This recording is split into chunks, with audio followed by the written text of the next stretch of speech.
भारतीय जनता पार्टीने एक उमेदवाराचे काम केलेलं आहे, म्हणून त्यांचे मी मनापासून आभार मानेन। मी भारतीय जनता पार्टीमध्ये काम करत असताना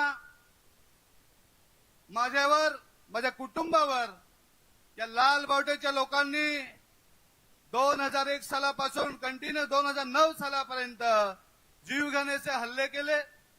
त्याच्यामध्ये माझ्या 2009 ला पूर्ण मला घरासकट पेटवून देण्याचं काम, माझ्या कुटुंबाला पेटवून द्यायचं काम या लाल बावट्यांनी केलं।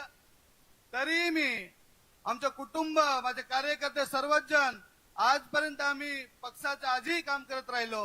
आजही तलासरीमध्ये हे लाल बावटीची दादागिरी त्यांची चालूच आहे। आपण बघतोय तलासरीमध्ये असेल तर डहाणूचा काही पट्टा असेल, इथं कामगार जे इंडस्ट्रीज असेल, इथं लाल बावटीने कितीतरी इंडस्ट्री बंद केलेल्या आहे। आपण बघतोय जे जे उद्योग आले त्यांना विरोध म्हणून हे लाल बावटे नेहमीच करत राहिले। म्हणून आता आपल्याला एक ठरवायची एक संधी आलेली आहे की महाराष्ट्रातला हा एक आमदार जो लाल बावट्याचा आमदार आहे याला उखडून आपण फेकून द्यायचा आहे। आपण सर्वांनी ठरवायचं आहे की याने गेल्या 5 वर्षात एकही कुठलाही विकास काम केलेलं नाही, हेही सर्व लोकांना, कार्यकर्त्यांना माहित आहे। आपण सर्वजण काम करत असताना आपण बघतो केंद्र सरकारची योजना असेल, राज्य सरकारच्या योजना असतील, हे सर्व प्रत्येक घरात योजनेचे लाभार्थी झालेले आहेत। म्हणून आपल्याला कार्यकर्त्याच्या मतदानाकडे जायला कुठलाही संकोच होणार नाही, कारण की आपलं सरकार, देवाभाऊचं सरकार, नरेंद्र मोदी साहेबांचं सरकार हे नेहमीच आदिवासी असतील, गोरगरीब असतील, त्यांना मुख्य प्रवाहात आणायचं काम हे केंद्र सरकारने, राज्य सरकारने केलेलं आहे। म्हणून आपल्याला एक विनंती करणार आहे की आपलं एक स्लोगन आहे की सबका साथ, सबका विकास, सबका प्रयास। म्हणून याच्यामध्ये सर्व व्यापारी असतील, मच्छीमार असतील, आदिवासी असतील, सर्वांना घेऊन चालायचं काम हे भारतीय जनता पार्टी करत असते। म्हणून येणाऱ्या 20 तारखेला सर्वांना विनंती करतो की आपण सर्वच जण जास्तीत जास्त महायुतीच्या कार्यकर्त्यांनी जास्तीत जास्त महायुती उमेदवाराला मतदान करावं, हीच मी इथं विनंती करतो आणि इथं थांबतो। जय हिंद, जय महाराष्ट्र।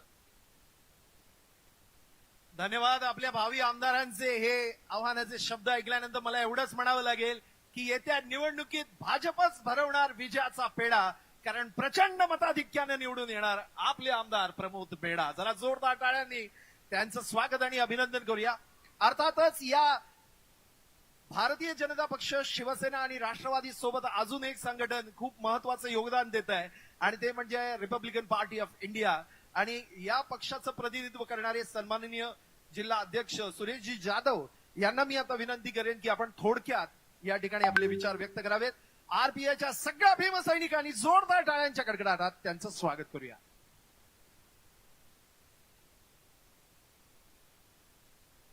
महाराष्ट्राचे आराध्य दैवत छत्रपती शिवराय, बहुजनांचे मसीहा, भारतीय राज्यघटनेचे शिल्पकार डॉक्टर बाबासाहेब आंबेडकर, भगवान बिरसा मुंडा यांना अभिवादन करतो आणि आमचे लाडके उमेदवार विनोदजी मेढा यांच्या प्रचार सभेसाठी उपस्थित असलेले आपले सर्वांचे लाडके उपमुख्यमंत्री देवाभाऊ, म्हणजे त्यांना आम्ही आयकॉन समजतो आमचे, आणि त्याचबरोबर पालघर जिल्ह्याचे पालकमंत्री आणि आरपीआयचे पालकमंत्री रवींद्र चव्हाण साहेब, त्याचबरोबर राणी त्रिवेदीजी मॅडम, आनंदबाई ठाकूर, त्याचबरोबर माझे मित्र आणि या खरोखर लोकसभेला ज्यांनी फार मोठा महायुतीमध्ये पराक्रम केला आणि आम्ही सगळ्यांनी त्यांच्यासोबत होतो असे भरतभाई राजपूत, त्याचबरोबर सर्व पक्षाचे माझ्या सहकारी आणि महायुतीचे सर्व बंधू आणि भगिनींनो, देशात नरेंद्र मोदीजीचा कारभार चालू आहे। महाराष्ट्रामध्ये आपले देवाभाऊ पण काय मागे पुढे राहिले नाहीयेत आणि आम्ही म्हणतोय की देशात नरेंद्र आणि राज्यात देवेंद्रजी असं एक समीकरण आहे। महाराष्ट्रामध्ये आणि भारतामध्ये ज्या योजना आणल्या, या काळामध्ये 60 वर्षाच्या काळामध्ये काँग्रेसने देशाचं वाटोळं केलं, गरिबी हटावचा नारा दिला पण गरिबांना हटवून टाकलं आता कोणतरी दाढीवाला बाबा लाल पुस्तक घेऊन सांगतो संविधान वाचवा. अहो संविधान नाही काँग्रेस वाचवा असं मी म्हणतोय. संविधान नाही काँग्रेस वाचवा असं मी म्हणतोय. कारण या लोकांनी देशाचं वाटोळं केलेलं आहे. इन्फ्रास्ट्रक्चर नाही, देशाचं कुठेच काय नाहीये. आता मोदी सरकार आल्यामुळे जनधन योजना असतील, बऱ्याचशा काही योजना असेल आपल्याला, या बऱ्याच महाराष्ट्रामध्ये लाडकी बहीण, लाडका भाऊ, अरे बऱ्याचशा वयोश्री योजना या देशात महाराष्ट्रात आणल्या आणि महाराष्ट्रामध्ये गरिबांना खरोखर आज मोफत राशन, धान्य, मोफत दवा, गाव तिकडे दवाखाना, अशा बऱ्याचशा योजना आणलेल्या आहेत.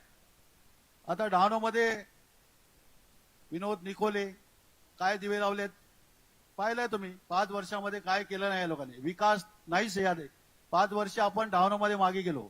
पिता म्हणून आमचे विनोदजी मेढा तरुण तडफदार उमेदवार आहेत आणि खरोखर त्यांना निवडून देण्यासाठी आपण सर्वांनी, महायुतीचे सर्व घटक पक्ष असतील, आमचे दलित बांधव असतील, सगळ्यांना सांगतो, संविधान कोणाच्या बापात पण बदलू शकत नाही आणि संविधानाच्या बाबत जाणून बुजून एक काय ते उलटी नेरेटिव्ह पसरण्याचा प्रयत्न करतात.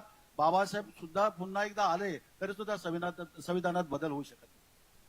दलितांसाठी त्याचबरोबर मी म्हणेन की खरोखर संविधानाला ज्यांना महत्व दिलं डॉक्टर बाबासाहेबांना, म्हणजे बाबासाहेबांचं दिल्लीचं घर असेल, लंडनचं घर असेल, आमचं इंदो मिल असेल, नागपूरची दीक्षाभूमी असेल, या सर्वांचं 5 तत्वाचं जे खरोखर उत्खनन झालेलं आहे, हे खरोखर महायुतीच्या काळामध्ये झालेलं आहे, बीजेपीच्या सरकारने केलेलं आहे. त्याचबरोबर केंद्रामध्ये तिसऱ्यांदा आपले जे आमचे मंत्री, आमचे नेते रामदासजी आठवले साहेब तिसऱ्यांदा मंत्री.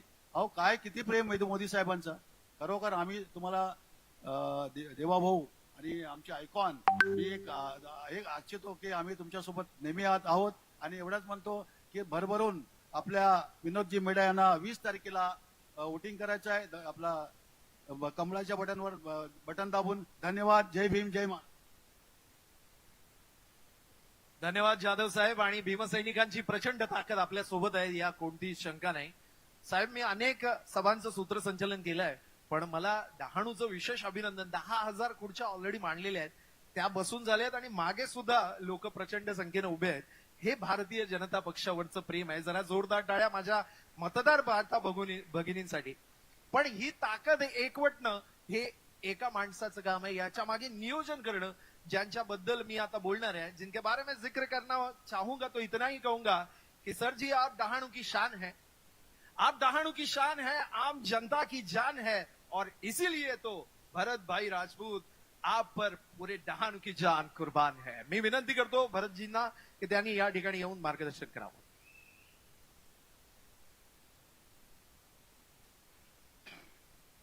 सर्वांना नमस्कार. मंचावर उपस्थित आपले देवेंद्र फडणवीस साहेब, त्यांच्यासाठी भाषण सुरू करण्याच्या अगोदर त्यांच्यासाठी एक शायरी तयार केली आहे. साहेब, आप आए तो बहार आए, बहारों ने लुटाया खुशबू. आप आए तो बहारों ने लुटाया खुशबू, फूल तो फूल थे, कांटों से भी आई खुशबू. सो चांद भी आ जाए यहाँ तो वो बात नहीं रहेगी. देवेंद्र जी, आपके आने से डहाणू की शान बढ़ेगी. थैंक यू सो मच साहेब. मंचावर उपस्थित महाराष्ट्राचे उपमुख्यमंत्री देवेंद्र फडणवीस साहेब असतील, त्याच्यानंतर आपले पालकमंत्री रवींद्र चव्हाण साहेब, ज्यांनी ह्या जिल्हा घडवलं आणि कार्यकर्ता घडवलं, ते आपले पालकमंत्री रवींद्र चव्हाण साहेब. मंचावर उपस्थित आमचे लाडके उमेदवार विनोदजी मेढा आणि प्रदेश सचिव राणी मॅडम असतील. त्याच्यावर मंचावर उपस्थित राष्ट्रवादीचे आमचे आनंदभाई ठाकूर, माजी आमदार जिल्हाध्यक्ष आनंदभाई ठाकूर, आरपीआयचे सुरेश जाधवजी माझे मित्र, त्याच्यानंतर अरविंदभाई पटेल आमदार गुजरातवरून आले, नरेंद्रभाई पटेल आमदार गुजरातवरून आले, धवल पटेलजी आणि सर्व मान्यवर आणि इथे उपस्थित महायुतीचे कार्यकर्ता. साहेब, विषय असा आहे का, जेव्हा ही लोकसभाची सीट झाली 6 महिन्या अगोदर, तेव्हा कोणालाच विश्वास पटत नव्हता का ही सीट निवडून येणार. पण फक्त आम्हाला विश्वास होता आणि चव्हाण साहेबला विश्वास होता की पालघरची सीट भारतीय जनता पार्टीचे कार्यकर्ता 100% निवडून देणार. आणि जेव्हा हेमंतजी सावरा साहेबची सीट डिक्लेअर झाली 2 तारीखला आणि 3 तारीखला शेवटचा फॉर्म होता भरायचं आणि नॉमिनेशनला 20,000च्या वरती साहेब भारतीय जनता पार्टीचे कार्यकर्ता फॉर्म भरायला आले. आणि तेव्हा जे संख्या बघून तेव्हा आम्ही सांगितलं 1.5 ते 2 लाख मतांनी ही सीट निवडून येईल. तेव्हा आम्ही साहेब तुम्हाला शब्द दिला होता आणि चव्हाण साहेबला सांगितलं होतं. आणि जेव्हा काउंटिंगला चव्हाण साहेब आले साहेब पालघरला, ते सिंधुदुर्गला जायला निघाले, तर मी त्यांना एवढंच विनंती केलं की साहेब थांबा, 1.5 लाख क्रॉस झालं नंतर तुम्ही जा. तर ते 1 वाजतापर्यंत थांबले साहेब आणि 1.5 लाख क्रॉस झालं तर त्याच्यानंतर ते निघाले. तर ही सीट ज्या आपण विनोद मेहता साहेबला साहेब विश्वास करून ज्यांनी तसं सांगितलंय, गरीब कुटुंबाला हे विश्वास टाकलाय भारतीय जनता पार्टीने, तर आमचं सर्वांचे कर्तव्य आहे आणि महायुतीचे कर्तव्य आहे. आनंदभाई बरोबर ना? प्रॉमिस करू सुरेशजी आणि शिवसेनाचे लोक असतील त्यांच्या वतीने पण बोलतो, महायुतीच्या वतीने साहेब ही 25,000 प्लस मताने आपण दिवस रात्र एक करून सीट निवडून देणार.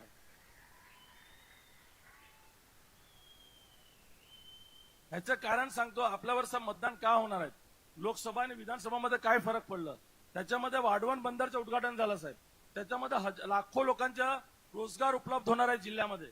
लाखो लोक ते आज जे जात होते गुजरातला MIDC मध्ये GIDCला मच्छीमारसाठी जात होते, बोटीवर, रेतीवर, इटच्या भिट्ट्यावर. आज आदिवासी समाजासाठी हे फक्त डहाणू तालुक्यासाठी विधानसभासाठी ह्याचा फायदा नाही होणार आहे.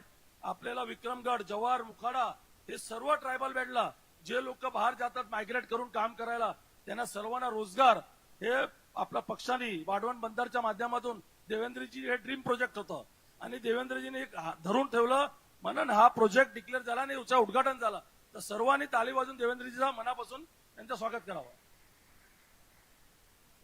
आणि साहेब त्याच्यामध्ये अजून जेव्हा उद्घाटन झालं तेव्हा देवेंद्रजीने सांगितलं मोदीजींना का एअरपोर्ट पण सुद्धा इकडे दिलं तर इथे रोजगार आणि डेव्हलपमेंट अजून वाढेल.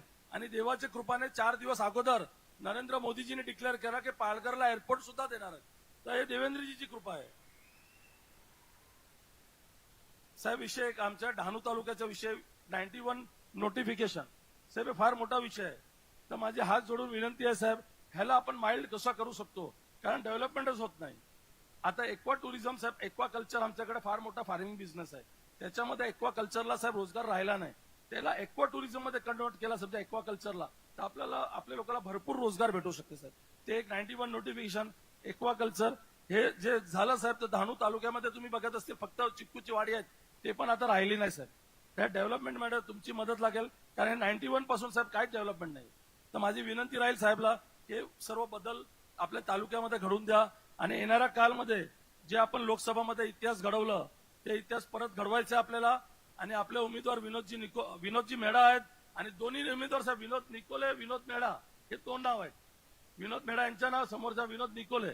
तर विनोद मेढाला जास्तीत जास्त मेहनत करून आणि आपसच्या गटबाजी ह्याचा तो त्याच्या तो हे चालणार नाही. मी मंचावर सांगतो, आपल्याला प्रामाणिक काम करायचं आहे, कारण काम करताना गटबाजी केली तर ही सीट येणार नाही.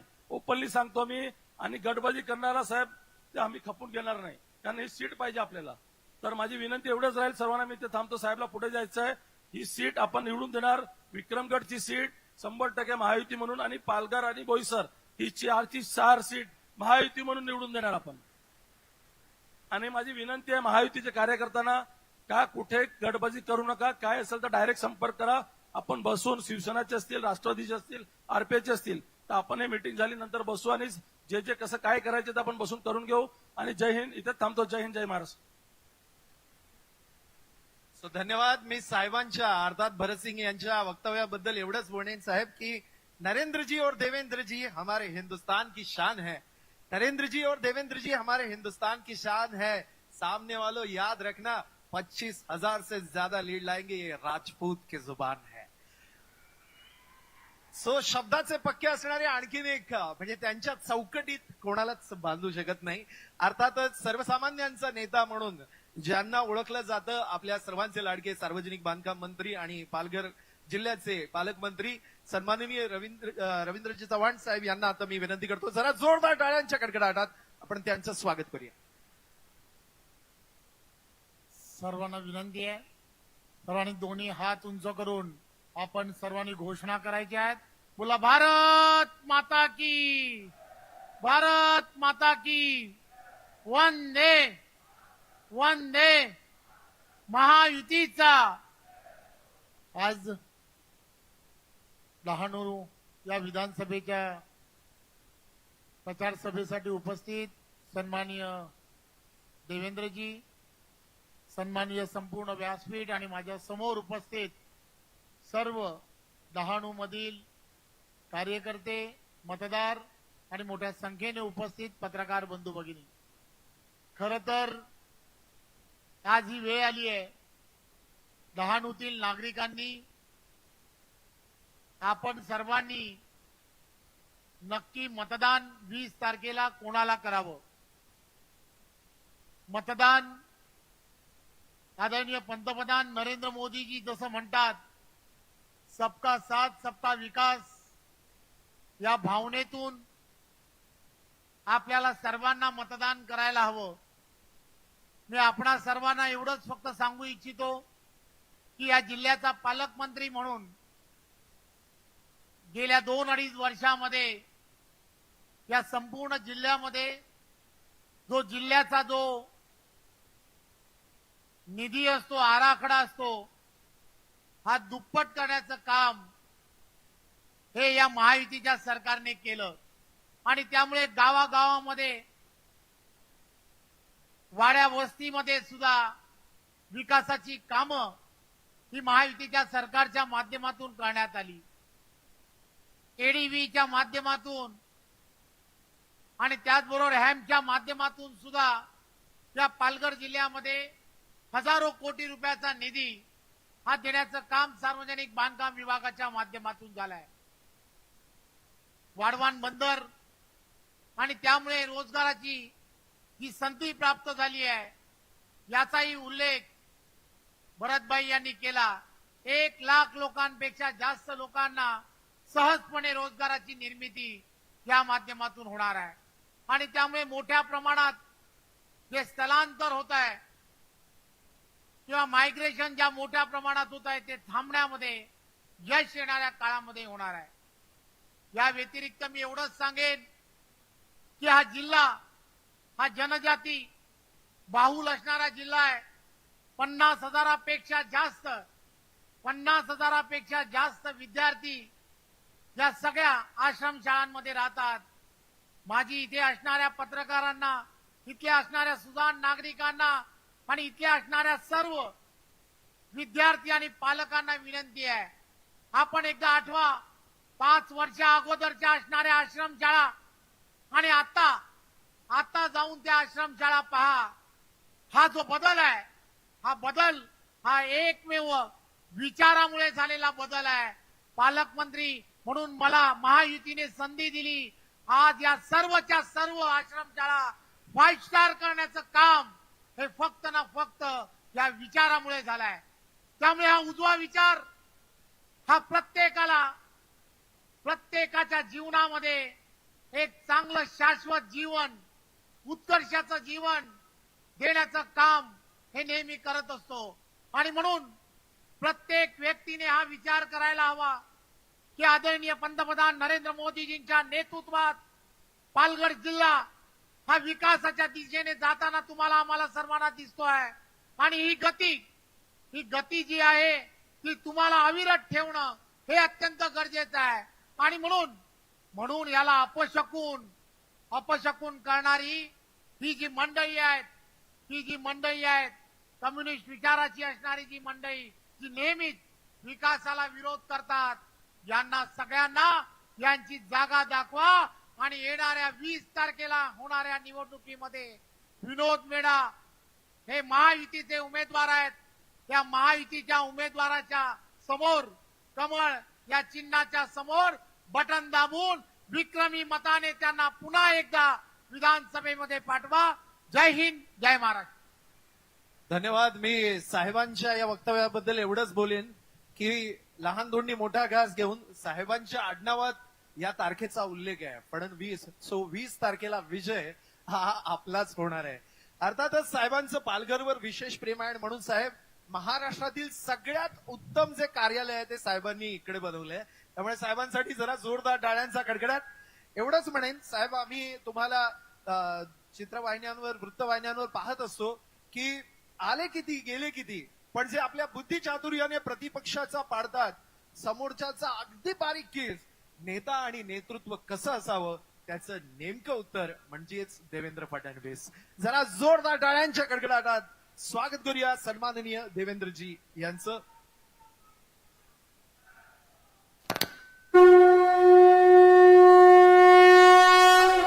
माता की भारत माता की, छत्रपती शिवाजी महाराज की, धर्मवीर छत्रपती संभाजी महाराज की, जय भवानी, जय भवानी, जय जय जय जय जय भवानी, जय जय जय जय जय शिवाजी, भगवान बिरसा मुंडा की, भगवान बिरसा मुंडा की, भारत रत्न डॉक्टर बाबासाहेब आंबेडकरांचा, भारत रत्न डॉक्टर बाबासाहेब आंबेडकरांचा. मंचावर उपस्थित आपल्या जिल्ह्याचे लोकप्रिय पालकमंत्री रवींद्र चव्हाणजी, गुजरातचे आमदार अरविंद पटेलजी, आपल्या जिल्ह्याचे लोकप्रिय अध्यक्ष भरत राजपूतजी, नरेश पटेलजी, आपल्या सर्वांचे लाडके आणि लोकप्रिय उमेदवार, सामान्य शेतकरी कुटुंबातून संघर्षातून पुढे आलेलं नेतृत्व असलेले विनोद मेढा,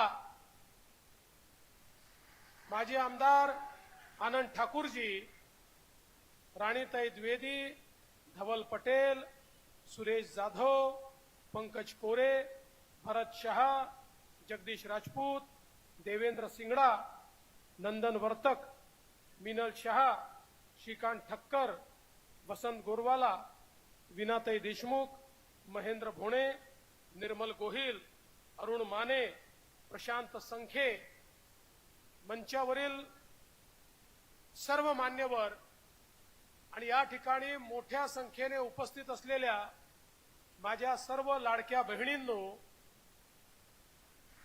आणि तितक्याच लाडक्या भावांनो, मी सर्वप्रथम आई महालक्ष्मी आगर येथील केवडावंतीच्या आणि हनुमान देवस्थानाला या ठिकाणी नमन करतो. पिंजाळ नदीवरील पतंगेश्वर महादेव, पिंजाळेश्वर शिव, पांडवकालीन नागेश्वरांना साष्टांग नमस्कार करतो आणि आईला एकच जोगवा मागतो, आई भवानीला, आई भवानीच्या चरणी आज मागू जोगवा, आई भवानीच्या चरणी आज मागू जोगवा, लाल बावटा आलू खाणी आणि वर नेऊ भगवा.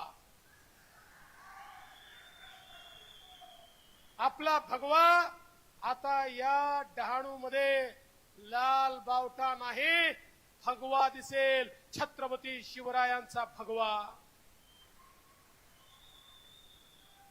मी पहिल्यांदा आपल्या सगळ्यांचे मनापासून आभार मानतो.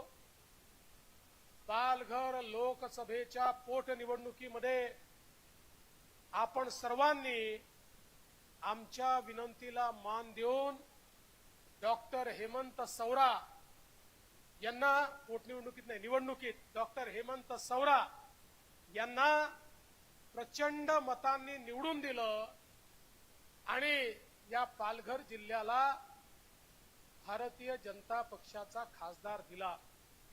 आता पुन्हा एकदा आपली महायुती भाजप, शिवसेना, राष्ट्रवादी, रिपाई सगळे एकत्रितपणे विनोद मेढाच्या रूपानं आपल्या समोर येत आहेत. खरं म्हणजे लोकसभेमध्ये थोडी कसर राहिली, थोडी तिथपर्यंत पोचलो, पण पोचता पोचता डहाणूत राहिलो. आता विधानसभेमध्ये ही कसर ठेवायची नाही. विधानसभेत भगवा लागणार म्हणजे लागणारच, हा विश्वास या ठिकाणून मी घेऊन जातो.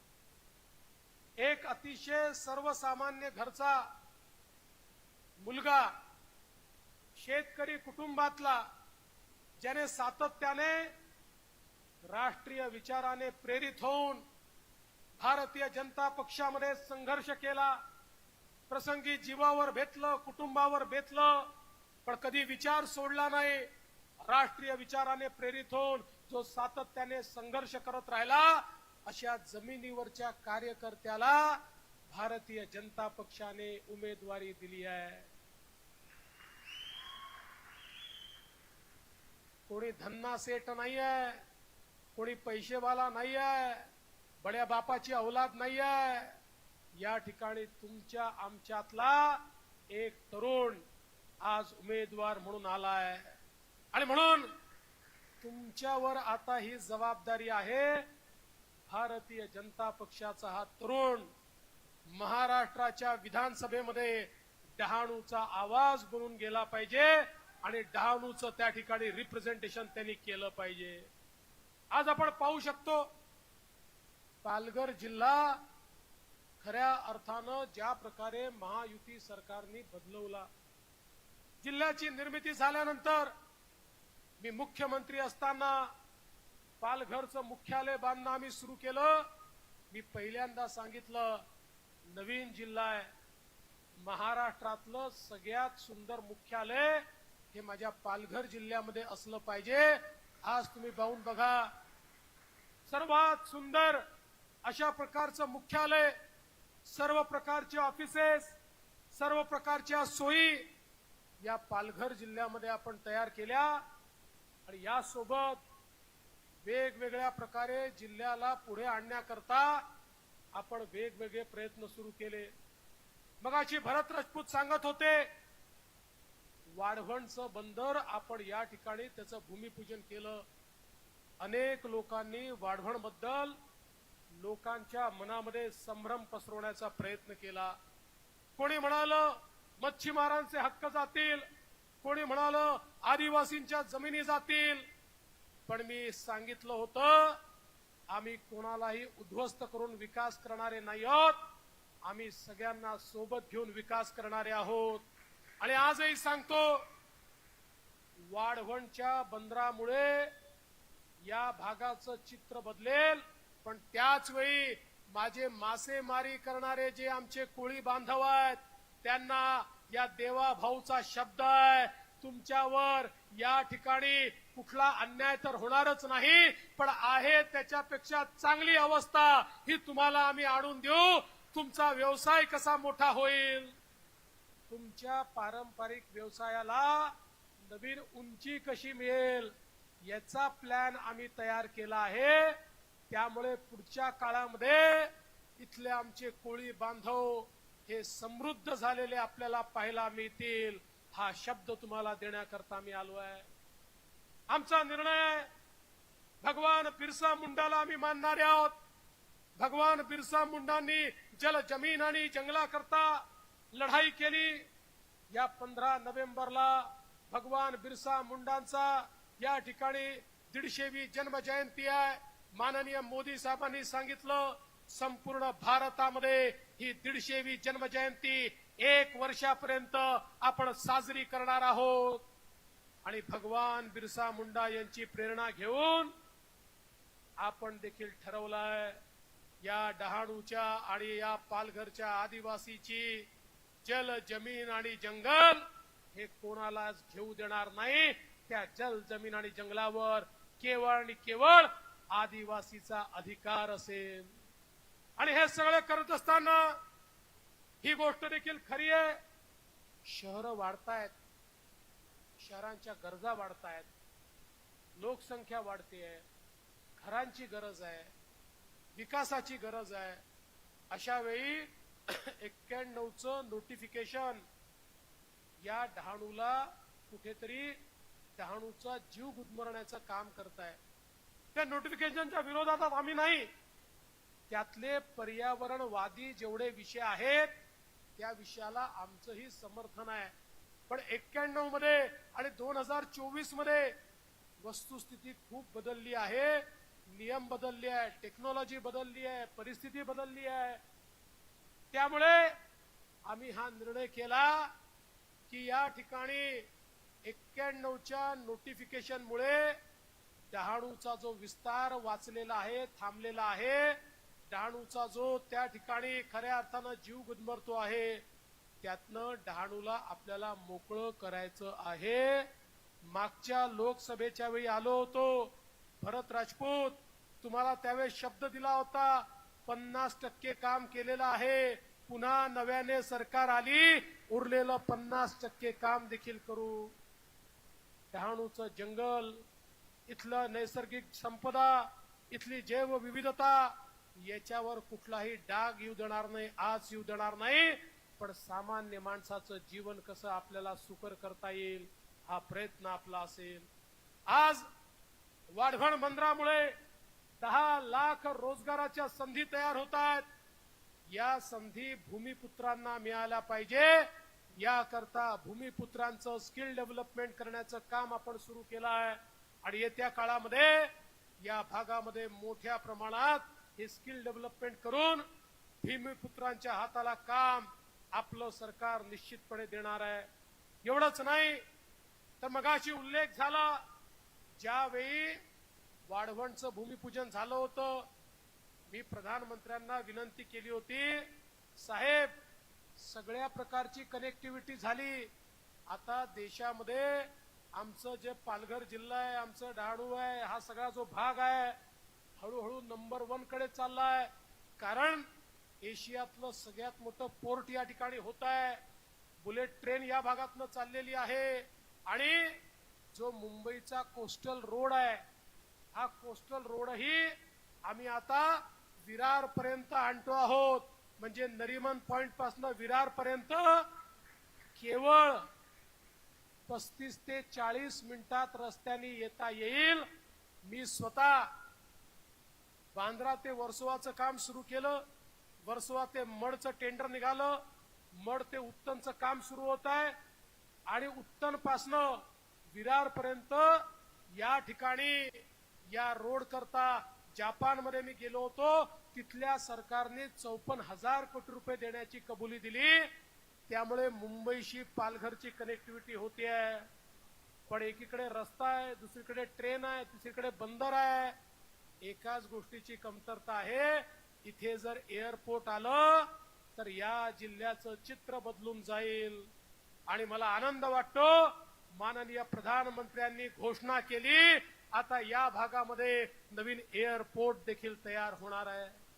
बंधू भगिनींनो, खऱ्या अर्थानं मुंबईपासून 100-125 किलोमीटरचा पालघर जिल्ह्यातला भाग कुपोषणाकरता कुप्रसिद्ध असलेला भाग येत्या काळामध्ये महाराष्ट्राच्या विकासाचं इंजिन होणार आहे. हे काम आपल्या सरकारने करून दाखवलं आहे. नवीन मेडिकल कॉलेज या ठिकाणी होत आहे, नवीन इंडस्ट्री या ठिकाणी येते, नवीन टुरिझमच्या ऑपॉर्च्युनिटी आपण तयार करतोय. या ठिकाणी एक्वा टुरिझमचा पार्क आपण तयार करतोय. टुरिझम करता वेगवेगळ्या प्रकारच्या योजना आपण तयार करतोय. खऱ्या अर्थानं सामान्य नागरिकाचं जीवन हे पूर्णपणे बदलण्याचं काम आपल्या सरकारच्या माध्यमातून या ठिकाणी होत आहे. बंधू भगिनींनो, आपलं सरकार सामान्य माणसाचं सरकार आहे. माननीय मोदी साहेबांनी नील क्रांती योजना आणली. या योजनेच्या माध्यमातून मासेमारी करणाऱ्या आमच्या बांधवांना पहिल्यांदा तर या ठिकाणी मासेमारीला शेतीचा आणि उद्योगाचा दर्जा दिला. मासेमारी करणाऱ्यांना मोठ्या प्रमाणात लोन मिळालं पाहिजे या संदर्भात योजना तयार केली. नवीन जेटी तयार केल्या, नवीन बंदरं तयार केली, नवीन फिशिंग हार्बर तयार केले, नवीन मार्केट तयार केले. मोठ्या प्रमाणात मासेमारी करणाऱ्यांच्या जीवनात परिवर्तन करण्याचं काम केलं. आणि त्याच वेळी आपल्या शेतकऱ्यांकरता देखील आपल्या महायुतीच्या सरकारने अनेक योजना आणल्या. एकीकडे 1 रुपयात पीक विम्याची योजना आणली. 8,000 कोटी रुपये शेतकऱ्यांच्या खात्यामध्ये आपण जमा केले. आणि त्यासोबत मोदीजींनी या ठिकाणी किसान सन्मान योजनेचे 6,000 रुपये दिले, तर आपण देखील 6,000 रुपये दिले. शेतकऱ्यांच्या खात्यामध्ये 12,000 रुपये आपण जमा करतो. पण मी तुम्हाला सांगू इच्छितो, माझ्या विनोद मेळाला तुम्ही निवडून दिलं आणि आपलं सरकार आणलं. 12,000 नाही, 15,000 रुपये शेतकऱ्यांच्या खात्यामध्ये आपण जमा करणार आहोत. आपल्याला कल्पना आहे, आम्ही घोषणा केली, शेतकऱ्यांना वीज बिलामध्ये माफी. आता पुढचे 5 वर्ष शेतकऱ्यांना शेती पंपाचं वीज बिल भरायचीच गरज नाही. तुमचं वीज बिल राज्य सरकार भरणार आहे. आणि एवढंच नाही, शेतकऱ्यांना 24 तास वीज मिळावी, दिवसाची 12 तास वीज ही शेतकऱ्यांना मिळालीच पाहिजे. म्हणून आपण एक वेगळी स्वतंत्र कृषी शेतकरी वीज पुरवठा कंपनी, देशातली पहिली कंपनी तयार केली. 14,000 मेगावॅट विजेचे प्रकल्प, सौर ऊर्जेचे प्रकल्प त्याच्यामध्ये सुरू केले. पुढच्या काळात 18 महिन्यामध्ये याचं काम पूर्ण होईल आणि त्यानंतर पूर्ण महाराष्ट्रातल्या शेतकऱ्यांना दिवसा 12 तास वीज आम्ही देऊ. 365 दिवस 24 तासाची मोफत वीज ही माझ्या शेतकऱ्यांना त्या ठिकाणी मिळणार आहे. आणि एवढंच नाही, एक अजून खुशखबरी तुम्हाला सांगतो. माझा विनोद मेढा निवडून आला आणि महाराष्ट्रात पुन्हा महायुतीचं सरकार आलं. शेतकऱ्यांना पूर्ण कर्जमाफी देण्याचा निर्णय आपल्या सरकारने घेतलेला आहे.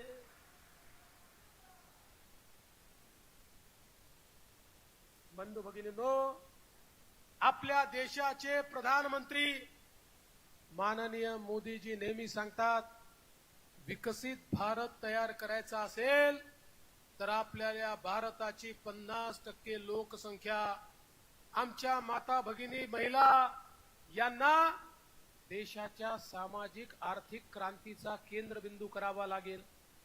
मोदीजींनी बेटी बचाओ बेटी पढाओ पासनं लखपती दीदी पर्यंतचे कार्यक्रम आखले. लखपती दीदी म्हणजे कोण?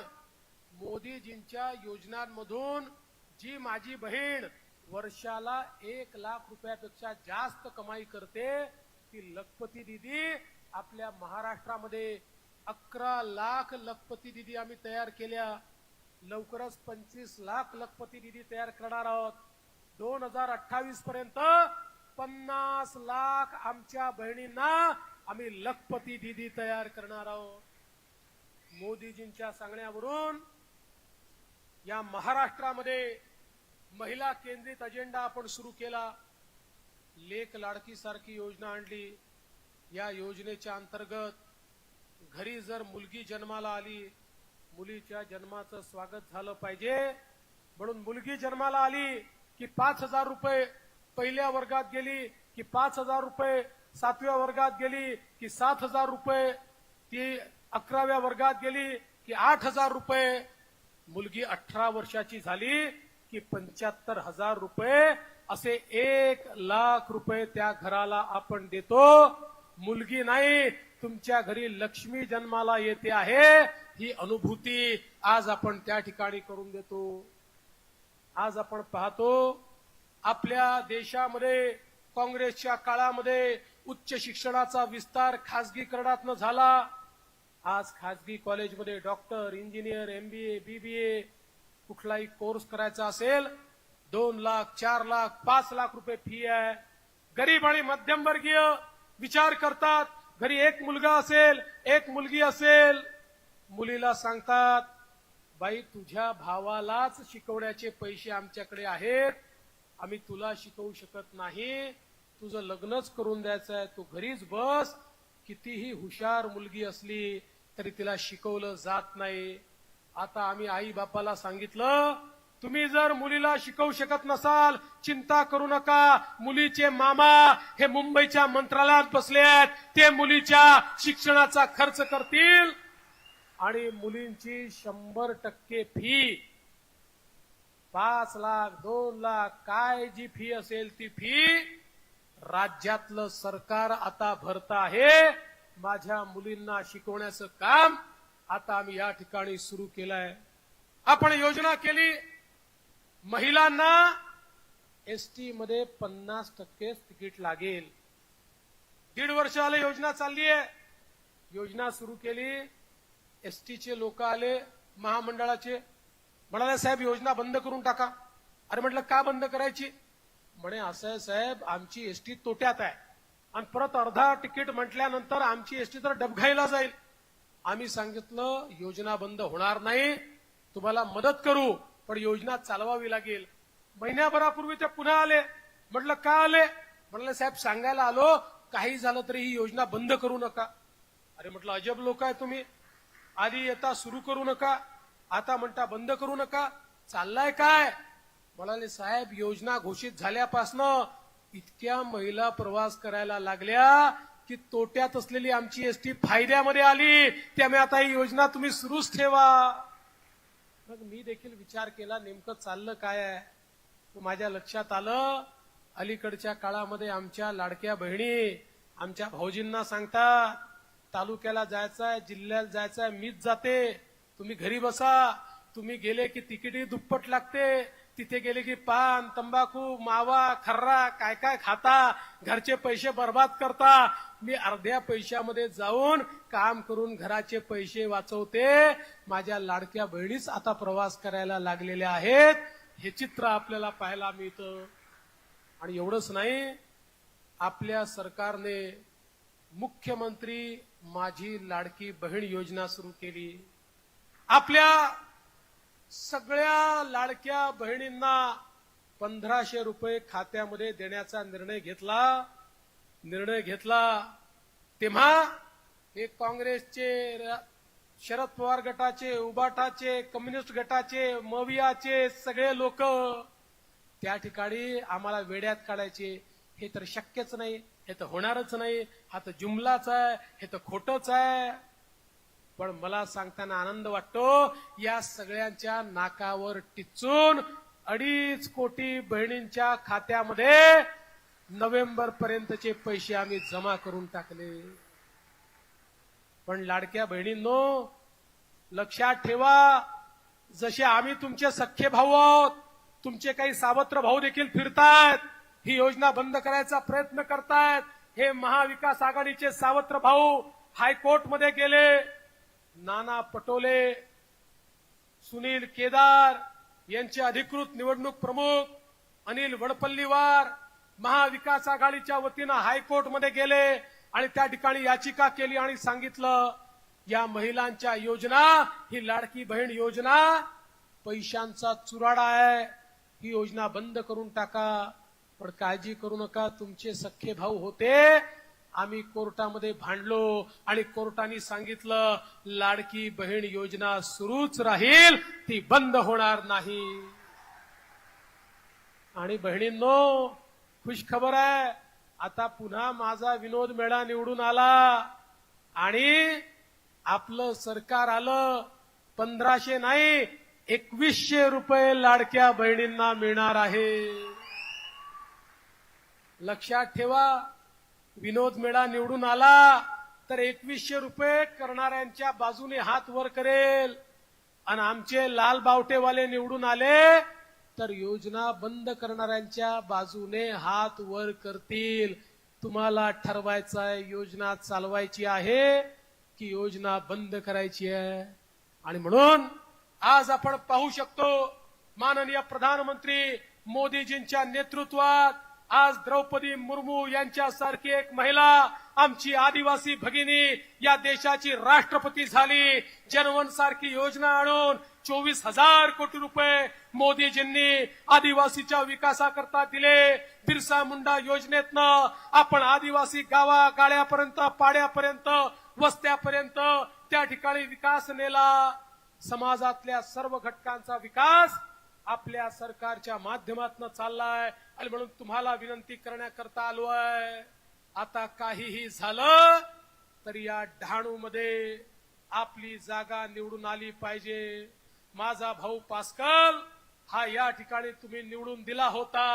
पास्कलनं उत्तम काम केलं होतं, पण मागच्या काळात घात झाला आणि थोड्या मतानं पास्कल गेला. पण आता पास्कल आमच्यामध्ये नसला तरी देखील डहाणूची जागा पुन्हा परत आणायची आहे आणि त्याकरता विनोद मेढा आपल्यामध्ये उमेदवार आहे. त्याच्या कमळाचं बटन दाबून त्याला निवडून द्या, एवढीच विनंती करतो आणि माझं बोलणं संपवतो. धन्यवाद.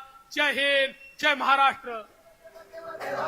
आपले उमेदवार विनोद मेढा यांनी हात उंचावून हा शब्द मागितलेला आहे. सन्माननीय देवेंद्रजी फडणवीस साहेब यांची साथ सोबत त्यांना इथे मिळालेली आहे आणि महायुतीचा, भारतीय जनता पक्षाचा हा विजय इथे निश्चित झालेलं आहे याची खात्री आहे. मी विनंती करतो आपणा सर्वांना, आपण आता या देशाची शपथ घेऊन राष्ट्रगान घेऊन या कार्यक्रमाची सांगता करतोय. मी साहेब